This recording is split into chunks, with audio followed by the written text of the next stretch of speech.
sure, this one here. This one is an amazing app. It's from Radio Ambulente. Oh yeah. Which Daniel Acon, who's I listen to those guys. This it's higher here, level, but this app here. They have their own app. Oh, it's well, no, it's a Spanish learning app. It's called Jive World, but it's brilliantly done. So if you choose a story from there's many stories from Radio Ambulante, and they have like here, so from different countries. And what you do, you can listen to the story, and you can either have all well, I can't get on. You can either have some of the type going at the same time, just some words in Spanish. You can have it all in English translated on there, or you can have it in Spanish text. Very good. Okay, cool. Let me just. All right. Okay. Hi, Russell. We were just talking earlier about your experience living in San Miguel and learning Spanish, and you told me first that you're a photographer. Can you first tell us a little bit about your photography? And Am I looking at you or? Let's just talk normal. Okay. Yeah, just talk to me. Sure. Well, I grew up in London, and I started out being an assistant there. I was an assistant to various photographers and on films. I was an assistant trainee on Raiders of the Lost Ark, Dogs of War. Then I started working for photographers. Then I moved to Canada, to Toronto, did the same. Then I started working on my own, doing commercial photography, where one day I might be flying into an oil rig in the Gulf of Mexico, and the next day photographing a CEO of a big company in New York, and then the next day doing a job for a magazine in Toronto, and then I'd go and do my own projects in Africa, India, Latin America, and eventually, having come to Latin America so much, and you name it, and pretty much most of the countries, I ended up living here. And I don't do any commercial photography anymore. I try and do my own work and have shows, and yeah, that's it. Okay, cool. And do you have a website for your photography? Yeah, russellmonk.com. How do you spell that? RUSSELL.MONK.com. So, yeah, I saw your work. It's amazing. Nice to meet you. Thank you. You live the photographer's dream. I mean, that's great. So now that you're kind of settled down here in San Miguel and Mexico, can you share with us a little bit about your language learning journey? Like what you found useful and some things that you recommend to shy away from or steer towards? Okay.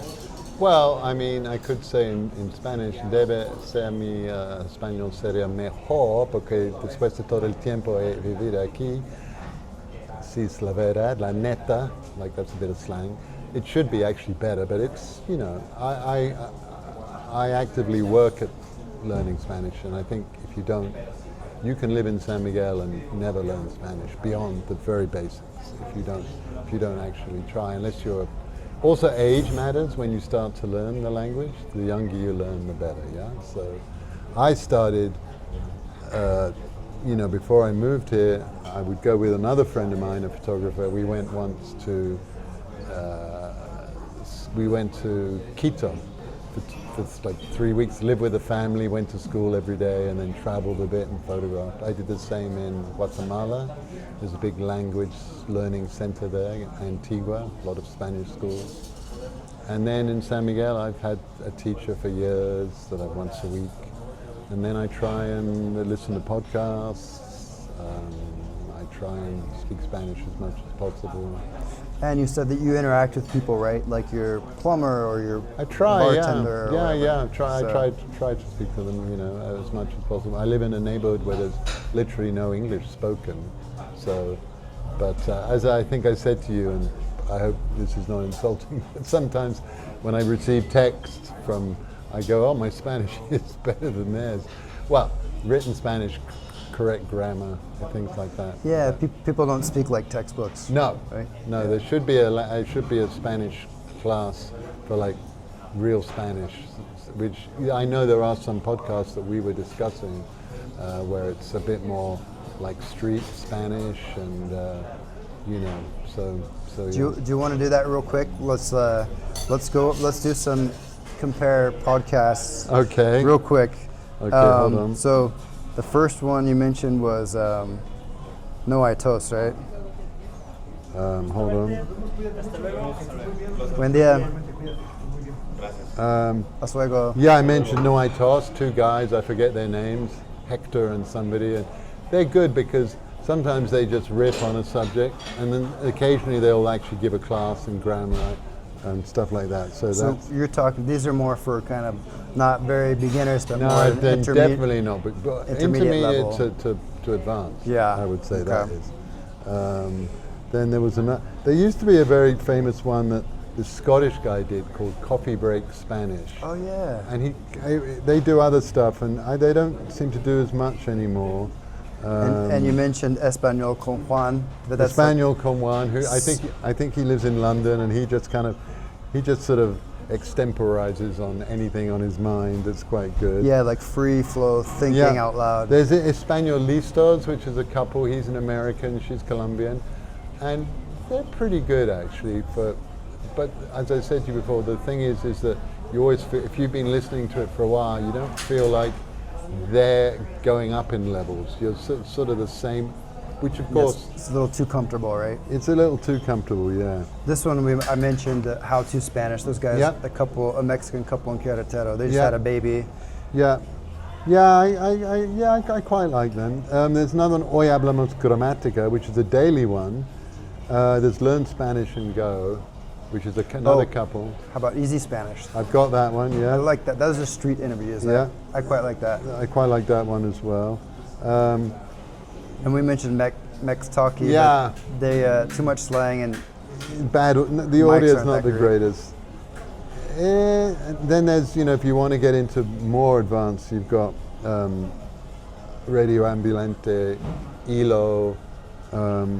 There's one that's a shot of Spanish news every day. It's like 15 minutes, and I forget what that's called. It's very good though. But it's just reading the news. And then of course there's News in Slow Spanish, news in slow Spanish. which I had that for a while.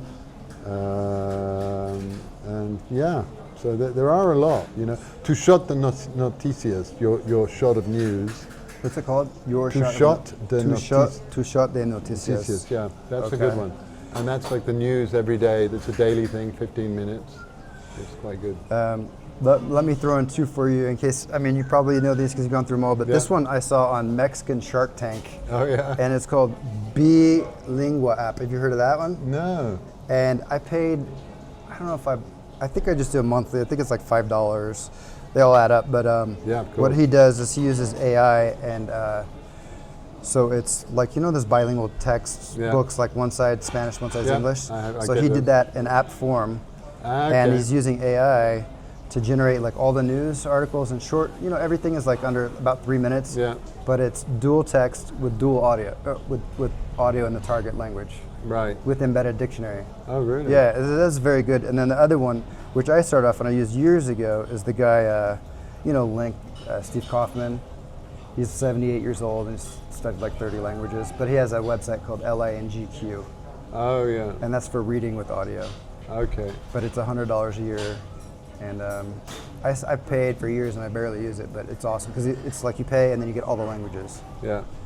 Well, that one I recommended you just now, Jive World, which is Oh yeah, that's Radio Ambulante. That's Daniel Alarcon. no, NPR, right? Yeah, it's very good. It's very, Okay. but you pay for that. But Is that they do- expensive? Pardon? Is it expensive? I forget, it's like $10 a month or something. I mean, Okay. they all add up. That's the problem if you start, doing. Yeah, you stack 'em and then you forget I tend to to cancel stick to 'em. the free versions because I know I'm not really going to go online and read the transcripts and. Yeah. Now, like with Jessica, for instance, we speak 1 week in Spanish and 1 week in English. That's amazing. Yeah. Yeah, that's a good point because Yeah. a lot of you have couples where Yeah. they'll only pick the first language you meet in the language and then you stick to that one. But Well, that's it's not- that's the thing about San Miguel, which was interesting, is that there are a lot of, when you're younger and younger people moving here from outside of San Miguel, because it does have a rather old retired crowd as well. But a lot of the other Latin Americans who are educated, they're bilingual. So, you start speaking Spanish to them, but by default you might go back to English just because their English is better in that they are bilingual. They grew up speaking English as well as Spanish, and so that can be a problem as well. to Yeah. keep up. Yeah, I noticed that. Like people speak like perfect American English here. Yeah, not as many as you think. I mean, Yeah. your average person here doesn't speak English, you know. I guess if you're around the universities, that's why I think I was by the Art Institute over there, and they were like wow. And then, since we're here in the library, did you ever participate in their language exchange here? You know, I think once maybe. I mean, the only problem, and you know, and I've done some group classes, which I shy away from now, just because you get the levels are so different. So you can go in there and, you know, it's not trying to be. There's 4 or 5 people, and someone's sort of, even though they try and group them into the same, it's, you know, someone's sort of pretty basic, and then someone's intermediate, and. Yeah, sometimes for me, like I sat afar. I didn't join the group because there weren't any Mexicans in there, and I didn't want to learn mistakes. I mean, the teacher doesn't have to be perfect, but you don't want to, you know, embed those errors because it's hard to unlearn stuff sometimes. Yeah. All right. Well, thanks again, and I'll just stop recording now. But can you tell us once again your website in case people want to follow your work? Oh, right. Heavy promotion here. russellmonk.com, and on Instagram, monkman11. Monkman11. And do you ever do portraits for people, tourists, when they come down here? Not really. Retired from that? Not really. I'm kind of retired. You know, no, not really. I mean, I've done occasionally with people. It's not that I don't want to. Occasionally, you know, there are people here who are actively doing it, and they're known, and you know, so I don't really do it. But your camera is still not rusty, right? I mean, no, I've got like lots of cameras that I still use. What's to finish here? Just tell us your top 3 cameras you like to use. Rolleiflex. Okay. I've got an old 4.5 Technica, Leica Technica that I like. Mamiya 6s, they're great medium format cameras. The 6.7? No, I got 6.6. 6.6. Yeah, I got those. And I have a Leica. And what's your favorite Mamiya lens for portraiture? Well, those 6s aren't the greatest portrait cameras, to be honest, because you can't really. They're great for environmental portraiture, you know, because you can get back. But they have a 50 and an 8 and an 875, but they're still, you know, they're good. But it's not quite like a Hasselblad where you've got quite the range of lenses. Yeah. But they're still good cameras. Yeah. But my Rolleiflex is my favorite portrait camera. Yeah. And you shoot that on what kind of film is that? Normally Tri-X. Yeah. It's a 4x5? No, 2 1/4. 2 1/4. Yeah. So it's still rolled film. Rolled film, yeah. Okay. 120. Yeah. 120 Tri-X. Awesome. 400 ISO? It is. Well, there's 2. I try and get the 320. There's one that's 320, one that's 400. So yeah. But anyway, they're close enough. Awesome. All right. Well, thank you, Russell. Well, no, you're welcome. Cheers. De nada. Gracias. Muchísimas gracias.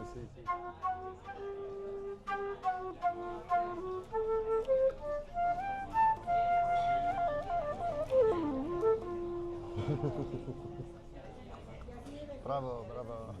Muy bonito.